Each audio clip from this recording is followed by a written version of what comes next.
Ambassador Kirill adjusted her fur-lined diplomatic stole and tried not to scratch at her perpetually dry scales as she prepared to brief her replacement. After 15 cycles as the Varaxian representative to the Galactic Council, she had hoped to simply file her reports and retire to her humidity chamber in peace. Instead, High Command had insisted on this personal meeting. Ambassador Lim, she greeted the younger Varaxian, noting how his scales still held their youthful luster. What I'm about to tell you may save your career, and quite possibly your sanity. Lim's ear frills twitched with barely concealed amusement. He had graduated top of his class from the Diplomatic Academy, and his credentials were impeccable. Whatever warnings this veteran ambassador had were likely just paranoid ramblings from too many cycles in deep space. The humans, Kirill continued, her voice dropping to a whisper, are joining the council next month. Yes, the Deathworlders, Lim replied smoothly. I've studied their file extensively. Remarkable adaptability concerning military capabilities, but generally peaceful unless provoked. I've prepared several strategies for no, Kirill interrupted, her tail twitching with agitation. You don't understand. The military aspects aren't the problem. It's their friendship capabilities. Lim's secondary eyelids blinked in confusion. Their what? Did you wonder why I requested this meeting take place in person? Why I wouldn't send a simple data packet? Kirill gestured to the Stark meeting room. Look around. Notice anything missing? Lim glanced about the sterile chamber. No decorations. That's just standard diplomatic protocol for no gifts, Kirill hissed. No pictures. No mementos. Nothing that could have even the slightest emotional resonance, because that's how it starts. She pulled out a secure data pad and slid it across the table. This is Ambassador Vextrix, my predecessor. The image showed another Varaxian, surrounded by small furry creatures, their scales decorated with what appeared to be colorful stickers, wearing something that was definitely not regulation diplomatic attire. What happened to them? Lim asked, his professional demeanor cracking slightly. The humans gave them a puppy during their first meeting. Said it was a traditional diplomatic gift to help ease the transition. Kirill's voice shook. Within a week, Vextrix had adopted 3 more puppies, something called a cat, and was referring to them as their babies. They resigned their position to open something called a pet daycare. Surely that's an isolated incident, the TIRF ambassador. Turned their office into a bird sanctuary. The plebeian representative now runs a rabbit rescue. Even the mechanoids Lim have started giving their maintenance units names and personalities. Kirill leaned forward, her scales crackling with dryness. The human's ability to form emotional attachments isn't just impressive, it's infectious. They don't just befriend things, they make you want to befriend things. And once it starts, she shuddered. Ambassador, Lim said gently, with all due respect, I think you're being a bit dramatic. We're Varaxians. We're known for our logical, detached approach to Kirill reached into her robe and pulled out a small, worn piece of fabric. What is that? Lim asked. My emotional support blanket, she whispered. The humans gave it to me after a particularly stressful council session. They said it was just until I felt better. Her voice cracked. I named it Blanky. Lim's ear frills flattened against his head. I see. Do you really? Kirill tucked the blanket away.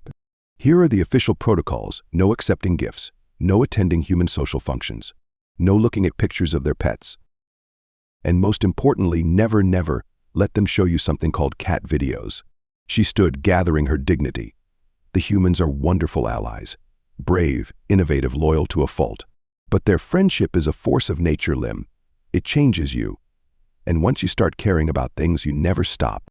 As she reached the door, she paused. One last thing.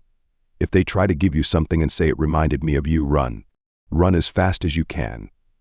Lim watched her go, trying to maintain his professional skepticism. But he couldn't help noticing how she gently patted the door frame on her way out, or the way she whispered "good door" as she did it.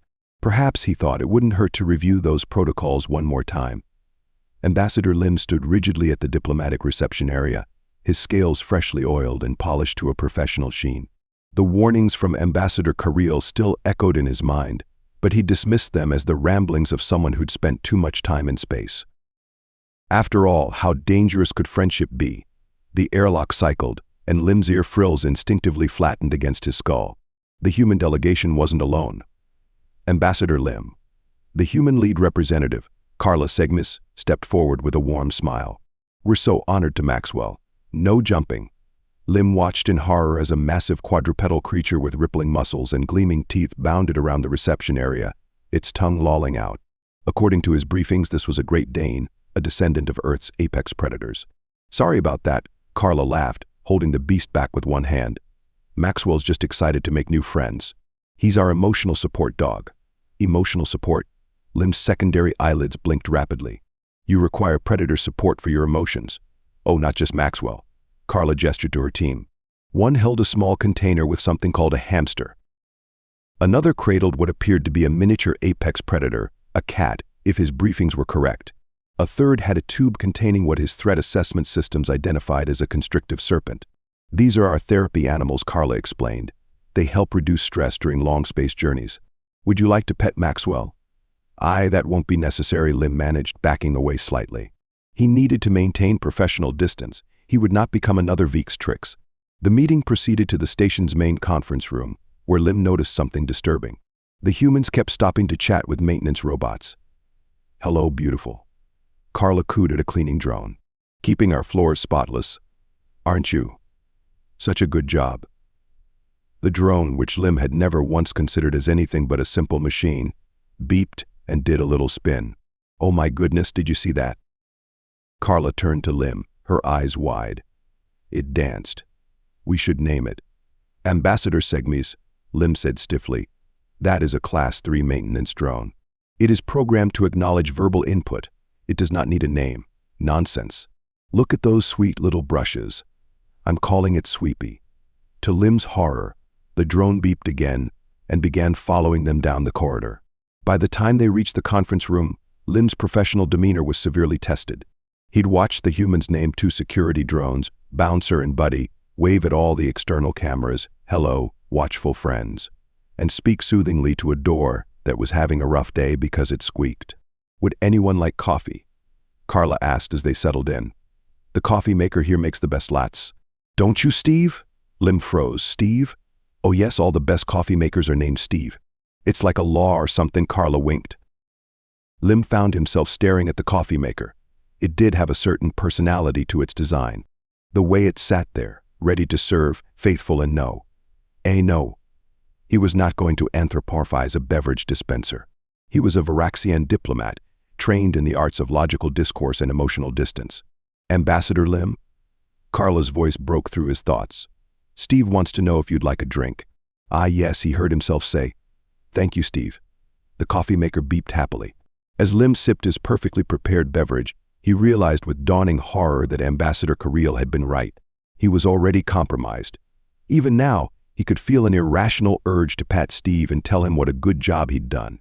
Perhaps, he thought as Maxwell rested his large head on Lim's lap and gazed up with soulful eyes, it wasn't too late to request a transfer to the Quantum Singularity Diplomatic Corps.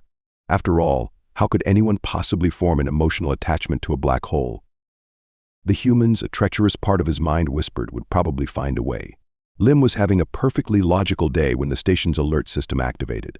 His scales had just reached the optimal level of dryness, and he'd managed to avoid naming any machinery for almost 12 hours.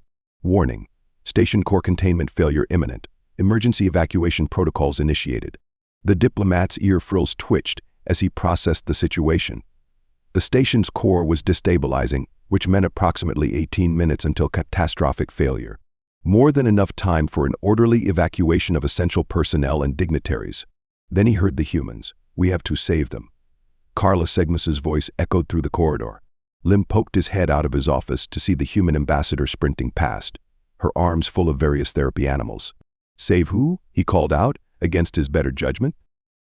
"All diplomatic personnel are already heading to the evacuation pods." Carla skidded to a halt, her eyes wide with determination. "The robot's ambassador. We can't leave Sweepy and Buddy and Bouncer. And oh stars, Steve. We have to save Steve." Lim's secondary eyelids blinked rapidly. "Ambassador Segmus, those are replaceable station assets. Their memory cores are backed up daily, but IT wouldn't be the same, Steve." One of the human aides wailed, already running toward the cafeteria. Lim watched in horrified fascination as the humans scattered throughout the station, not away from the danger but toward it. They were collecting maintenance drones, security units, and yes, the coffee maker. "Ambassador." Carla thrust a familiar cleaning drone into his arms. Hold Sweepy while I get the hydroponics bay plants. The what? Lim found himself clutching the drone, which beeped contentedly against his scales. The plants. They're living beings too. Some of them are over 3 years old. They have personalities. Before Lim could explain that vegetation neither required nor warranted rescue, he noticed something even more disturbing. Other species were starting to help. The HYF delegate was carefully gathering up the artificial birds from the station's ambient noise generators. A group of plebeians was forming a chain to rescue the self-aware waste reclamation units. Even the mechanoid ambassador was gently guiding lesser robots toward the evacuation areas, murmuring what sounded suspiciously like encouragement to them.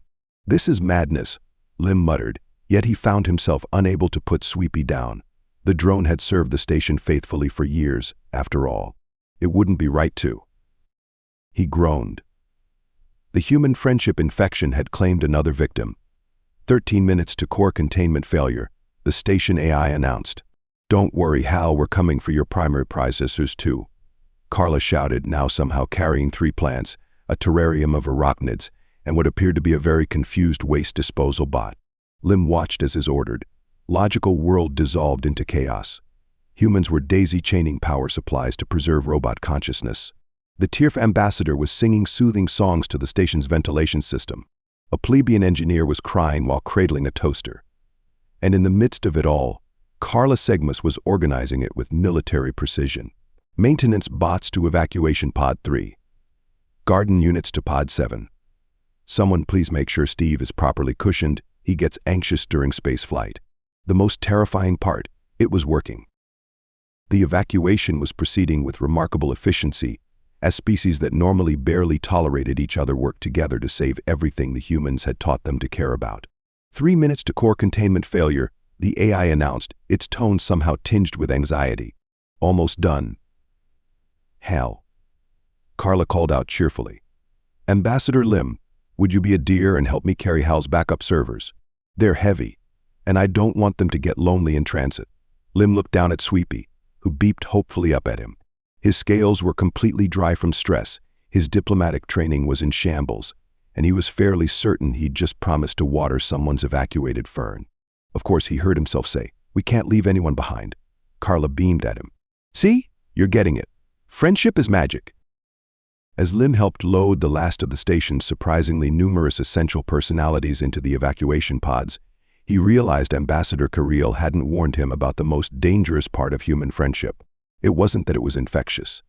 It wasn't even that it was impossible to resist. The truly terrifying part was that once you accepted it, everything made so much more sense. Official diplomatic report from Ambassador Lim to Varaxian High Commandery Human Friendship Contamination Protocol Assessment Status. Compromised recommendation, accept inevitable esteemed council members. I regret to inform you that Ambassador Kirill's warnings were entirely correct, though perhaps not severe enough. After 3 months of exposure to human diplomatic practices, I must officially declare myself comprehensively compromised by human friendship syndrome. The attached video feed from my quarters will confirm the following. 1. I have acquired 3 maintenance drones, Sweepy, Moppy, and Margaret. The last one named herself. 2. My office now contains 17 plants, all with documented personalities. 3. The coffee maker, Steve, has been promoted to Assistant Cultural Attaché. 4. I have begun collecting what humans call plushies. 5.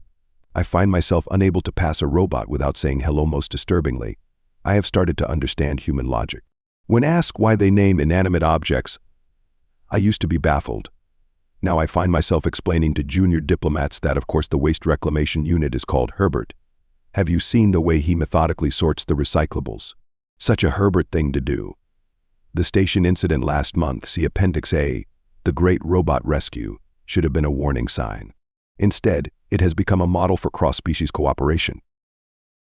The humans' insistence on saving every semi-sentient entity has resulted in a 47% increase in interspecies social bonding, a 92% decrease in maintenance robot turnover, the first ever galactic Bring Your Pet Plant Robot to Work Day, the formation of a station-wide Friends of Non-Organic Persons advocacy group. I am now convinced that human friendship is not, as previously theorized, a diplomatic weakness. It is perhaps the most potent force in the known galaxy, Their ability to form emotional attachments to anything with even the slightest hint of personality has proven to be evolutionarily advantageous in ways we're only beginning to understand. Case in point, during last week's trade negotiations, the Rigelian ambassador was completely unmoved by our logical arguments regarding tariff adjustments. However, they immediately signed the treaty when Carla Segmus mentioned that their refusal was making Steve the coffee maker sad. I am attaching a revised diplomatic protocol for dealing with humans. The old approach of resistance is futile. Instead, I recommend 1. Mandatory emotional support entity training for all diplomats. 2. Installation of nameable maintenance units in all diplomatic facilities. 3. Regular pet therapy sessions for staff. 4. Emergency supplies of cute creature imagery for diplomatic crises. A note to my successor, who I assume is reading this with the same skepticism I once had. By the time you receive this report, you will have already been assigned your first diplomatic friendship gift. Do not resist. The humans have already chosen it specifically for you, probably something that reminded them of you. My final official act will be to tender my resignation from the diplomatic corps. Not because I've failed in my duties, but because I've accepted a position as the first non-human professional pet sitter on Earth. Carla assures me it's my true calling. Plus, I've already named all the animals I'll be caring for. Ambassador Carril, if you're reading this, I owe you an apology. You were right about everything, especially the cat videos. I watched one, then another, then 400 more. Did you know Earth has something called dog shows and rabbit agility competitions?